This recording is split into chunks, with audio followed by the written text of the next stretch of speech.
saif eglwys Llandecwyn ar lecyn hyfryd ar fryn uwch ben aber yr Afon Ddwyrid, gyda'i banorama o olygfeydd o Gastell Harlech, y traethau hyd at Ben Llŷn ac ar gylch drwy Eryri hyd y Moelwyn Mawr. Bu addoli ar y llecyn hwn y 6fed ganrif, ac yn ôl haneswyr gall yr eglwys bresennol fod y trydydd os nad pedwerydd adeilad ar y safle. Nad oes gofnod ar gael, eglwys Geltaidd ydoedd yn ei hanfod ac ysegrwyd yn ddiweddarach i Decwyn Sant fel Mihangel, Tanwg, Brythan a Twrog, cyfnod cyntefig y gornel hon o Ardudwy. Dyma'r unig eglwys yng Nghymru sy'n dwyn yr enw Tecwyn. Mae Tecwyn i Gymru o Lydaw gyda Chadfan a Twrog yn y 6fed ganrif.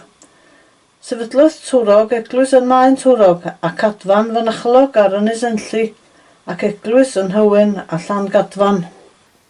Am y clawdd ar fynwent, ceir cae helaeth a syml wastad a elwir hyd heddiw yn gae Maen Tecwyn. Ac yn ôl traddodiad, roedd yno gynt faen enfawr lle cyrchau'r ardalwyr i wrando ar ŵr doethach na'r heliw o'i gyfoeswyr yn traethu gweirioneddau a gafodd gymaint o argraff fel yng nghwrs amser codwyd math o adeilad i gysgodi'r allor lle'r arferid cyfarfod i addoli. Y gallai'r adeilad cynharaf fod o goed, y tebygrwydd yn ôl un ddamcaniaeth a glwyd gan hen gymeriadau Plas Llandecwyn, oedd i'r maen gael ei dorri fyny a'r cerrig gael ei defnyddio i godi'r ail eglwys. Ym 1880, yr un flwyddyn y gycodwyd capel bron Tecwyn ar groesffordd Bryn y Bwa Bach ychydig yn is i lawr y ffordd, fe ail adeiladwyd yr eglwys. Mae iddi'n enfwd syml a lunwyd ar ffurf ysgubor Gymraeg, ac yn y mur ar yr ochr chwith mae hen gerflun o groes Tecwyn. Fe llunwyd yn yr 11fed ganrif ar 10 gyda morthwyl a hoelen, ac mae arni arsgrif mewn llythrennau Gweddelig yn dweud Croes Tecwyn Sant Presbyter, anrhydedd i Dduw a'r mwyaf hyglod wasanaethwr Duw, y diacon heli am lluniodd.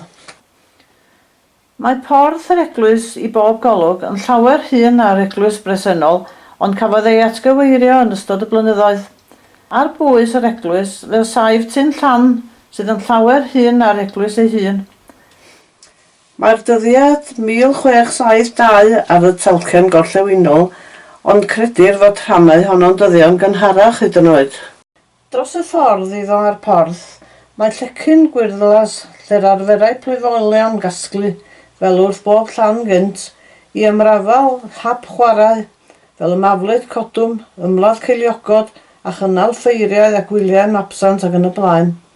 Roedd yn llecyn yma ar fin y gefnffordd yn gyrchfan poblogaidd iawn yn siŵr, gan y bydd tyn llan yn dafarn ac yn ysgol yn ei dro.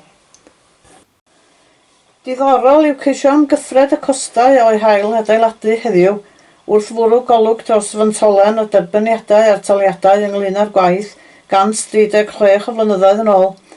Talwyd am y gwaith i gyd 492 o bunnoedd, 11 swllt a 2 geiniog, a derbynwyd 470 o bunnoedd, 1 swllt a 7 ceiniog o gyfraniadau. Mae ychydig iawn o ddefnydd sydd ar yr eglwys y dyddiau yma i gynharu ar amser gynt, mae aml i bar ifanc yn parhau i ddewis y fan o didog hon i briodi, a braf i'w cael dweud fod y drws bob amser ar agor i groesawu unrhyw un alw i mewn.